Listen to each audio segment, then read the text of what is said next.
replacing this stubborn guy, the knock sensor for Honda Accord 2.4 is a bit of a bitch, like everything in this car, right?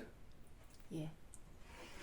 And to do it, you're gonna need a socket, 27mm, 1-inch medium extension, this knuckle extension, or however we call it, and you can slide it without the second extension under the intake plenum onto the sensor.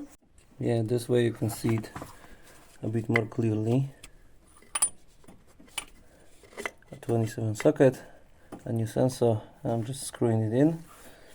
To put the sensor in, you want to take off this cover, bend this tab a little bit, and then you can just barely fit your hand in here, and place the sensor on the socket. Good luck.